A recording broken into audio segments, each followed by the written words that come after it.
Trading prediction के एक और नए वीडियो में आप लोगों का स्वागत है। तो चलिए देखते हैं यहाँ मार्केट क्या किया। जितने भी बायर सेलर दोनों बैठे थे, बायर को खास करके यहाँ निकाल चुका था, थोड़ा बहुत सेलर को बैठाया और वही सेलर का एसएल खाते हुए मार्केट ऊपर की ओर गया और ऊपर जो सेलर थे उसका प्रॉफिट कम कर चुका। अब मार्केट ये पॉइंट से रेजिस्टेंस लेकर मार्केट कंटिन्यू नीचे की ओर आ सकता है, क्योंकि ये पॉइंट पे बायर बैठ चुका है। ठीक है, मार्केट आया भी हेड एंड शोल्डर या कोई भी प्राइस एक्शन बनाते हुए मार्केट आना नीचे के पास था, लेकिन मार्केट यहाँ क्या करता है, एक गेम खेलता है और पंप होकर मार्केट सभी का एसएल खाते हुए क्या करता है, क्लोज देता है। अब चलिए हम लोग कल के दिन किस तरीके से काम करेगा डिफाइन करने वाले हैं। यहाँ देखा जाए तो ये सेलर का 50% निकल चुका है। ठीक है, ये सेलर बैठे हैं और ये सेलर का 50% निकल चुका है। अब देखा जाए तो मार्केट में बायर थोड़ा बहुत बैठे हैं आसानी से अपना पोजीशन लेके। अगर मार्केट ऊपर की ओर जाएगा तो रेजिस्टेंस पॉइंट बनने वाला है 24,355 का, दूसरा रेजिस्टेंस पॉइंट बनेगा 24,410 का और तीसरा रेजिस्टेंस पॉइंट बनेगा 24,450 का। लेकिन ध्यान रहे कि अगर 24,450 का ब्रेकआउट दे रहा है तो फिर मार्केट 24,600 के आसपास भी जा सकता है। अगर मार्केट सपोर्ट लेवल बनाने की कोशिश करे तो कहाँ करेगा, 24,285, दूसरा सपोर्ट लेवल बनने वाला है 24,240 का, ये एक स्ट्रॉन्ग सपोर्ट लेवल बनने वाला है। तो ध्यान रखें इसको। अगर मार्केट इसका ब्रेकडाउन देगा तो 24,140 के आसपास जा सकता है। देखिए, अगर मार्केट ये लेवल का ब्रेकडाउन दे देता है 24,240 का, तो फिर मार्केट कंटिन्यू कर सकता है, हो सकता है 100 के आसपास चला जाए। ठीक है, इसका ध्यान रखें। तो पुट साइड आप जा सकते हैं, क्योंकि ये जो पॉइंट पे बायर है ना, सभी बायर को कंप्लीट निकाल सकता है सेलर। ठीक है, क्योंकि वो पंप किया है तो हो सकता है वो अपना प्रॉफिट अगर कम नहीं करना चाह रहा है तो फिर इस तरीके से वो भी गेम खेल सकता है। तो चलिए मार्केट चार्ट किस तरीके से बनाएगा। अगर मार्केट ये पॉइंट पे फ्लैट ओपन होकर ऊपर जाने की कोशिश करेगा तो 24,355 जा सकता है। यहां से मार्केट रेजिस्टेंस लेते हुए 24,240 का आ सकता है। तो हम लोग ज्यादातर अगर ये पॉइंट पे लेंगे तो स्कैल्पिंग करेंगे, अदरवाइज ये पॉइंट पे पुट साइड का पोजीशन बनेगा तो बड़ा टारगेट मिल सकता है। फर्स्ट सेकंड टारगेट रख सकते हैं और यहां से सपोर्ट अगर बनाने में सक्षम हो जाते हैं तो फिर बायर और नीचे नहीं आएगा, फिर टारगेट कहां रहेगा, 24,400 का। ठीक है, 24,400 के आसपास फिर जा सकता है। अगर मार्केट गैप अप ओपन हो जाता है, यहाँ कहीं मान लेते हैं ये पॉइंट पे गैप अप ओपन हो गया 24,000 के आसपास और मार्केट ऊपर जाने लग गया, तो अगर 24,450 का ब्रेकआउट हो गया तो फिर आपको कॉल साइड भी जाना है, रिट्रेसमेंट के बाद जाना है। अदरवाइज अगर मार्केट 24,450 के आसपास रेजिस्टेंस बनाने की कोशिश कर रहा है तो फिर आप पुट साइड जा सकते हैं। टारगेट आपका कहाँ रहेगा, क्लोजिंग पॉइंट 300 के आसपास क्लोजिंग पॉइंट का टारगेट रहने वाला है। फिर मार्केट थोड़ा सा एसएल क्रिएट करेगा बायर का, और यही बायर का एसएल खाते हुए क्लोजिंग पॉइंट ट्रैप करते हुए आ सकता है। ठीक है, ये पॉइंट आकर फिर सपोर्ट यही बनाने वाला है, फिर 240 के आसपास आएगा नहीं। अगर मार्केट मान लेते हैं गैप डाउन ओपन हो गया, ठीक है, गैप डाउन कहाँ, ये वाला पॉइंट पे अगर ओपन हो जाता है और नीचे की ओर आने लगता है, ये पॉइंट पे ओपन हो गया और नीचे की ओर आने लग गया, तो फिर तो पुट तो तय है।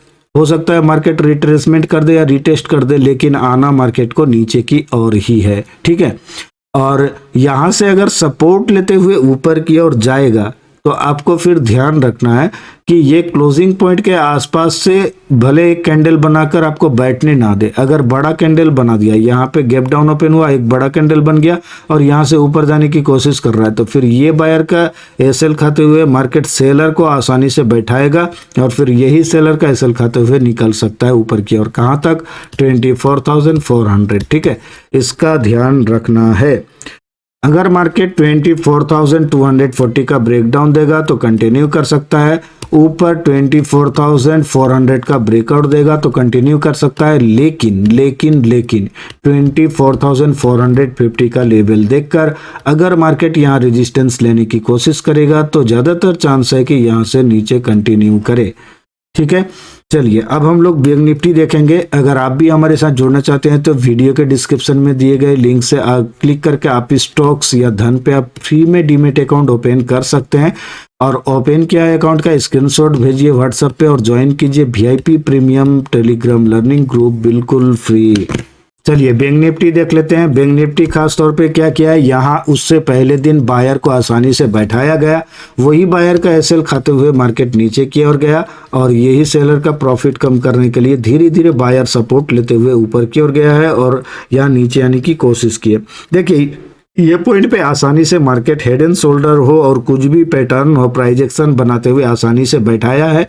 उसके बाद ब्रेकडाउन देकर फेक ब्रेकडाउन देकर एक पंप करते हुए मार्केट में सभी सेलर को यहां निकाल दिया।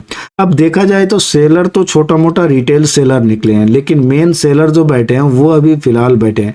तो कल के दिन मार्केट किस तरीके से काम करेगा हम लोग डिफाइन करेंगे। अगर मार्केट सपोर्ट लेता है तो पहला सपोर्ट लेवल बनने वाला है 52,450 का, दूसरा सपोर्ट लेवल बनने वाला है 52,205 का। ठीक है, यहाँ अगर रेजिस्टेंस पॉइंट की बात की जाए तो 52,780 और दूसरा रेजिस्टेंस पॉइंट 53,010 का बनने वाला है और तीसरा अगर 53,000 का ब्रेकआउट देगा तो फिर 53,180 जाने वाला है तीसरा रेजिस्टेंस पॉइंट। चलिए यहाँ देख लेते हैं चार्ट किस तरीके से बना सकता है। चार्ट पहले तो हम लोग देखेंगे कि मार्केट फ्लैट ओपन होकर अगर छोटा छोटा कैंडल बनाते हुए ऊपर जाने की कोशिश कर रहा है तो 780 या 800 के आसपास हम लोग पुट साइड का पोजीशन बना सकते हैं। टारगेट कहाँ तक रहेगा, टारगेट रहने वाला है लगभग साइकोलॉजी लेवल 500 का। वैसे तो मार्केट 450 जाने वाला है, लेकिन हम लोग साइकोलॉजी लेवल के आसपास से एग्जिट होके देख सकते हैं और वहां फिर कॉल साइड का अगर पोजीशन बनेगा तो फिर बड़ा टारगेट के लिए जा सकते हैं। कहां तक, 53,000 का टारगेट रखते हुए। अगर मार्केट मान लेते हैं 660 क्लोजिंग पॉइंट के आसपास ओपन होके मार्केट नीचे की ओर आ रहा है तो 450 भी यहाँ सपोर्ट लेते हुए फिर मार्केट 800 के आसपास जाएगा और यहाँ आकर फिर इस तरीके से क्लोजिंग दे सकता है या 53,000 आ सकता है। तो इसको भी ध्यान रखें कि अगर छोटा कैंडल बनाते हुए पहले शेयर को बैठा देता है तो फिर से उन्हीं का एसएल खाते हुए मार्केट ऊपर की ओर जाएगा, फिर सेलर को बैठाते हुए धोखा देते हुए मार्केट 53,000 निकल सकता है। लेकिन यहाँ इस तरीके से चार्ट बनाएगा कि मार्केट ऊपर चला गया, आपको पहले एग्जिट हो जाना है 780 पे, फिर मार्केट रिट्रेसमेंट करेगा तो पहले रिट्रेसमेंट कर दिया और फिर धीरे धीरे बायर को चार्ट बनाते हुए दे सकता है। ठीक है, बायर को चार्ट बनाते हुए देते हुए मार्केट ऊपर की ओर निकलेगा नहीं, एसएल खाकर मार्केट फिर जा सकता है। क्योंकि देखिए ये पॉइंट पे मार्केट क्या करेगा, पहले तो नीचे आ गया, अब जो सेलर थे वो तो आसानी से सेल का पोजीशन बनाएगा नहीं, रिफ्रेश सेलर आ गया, उनका एसएल खाने के बाद मार्केट क्या करेगा।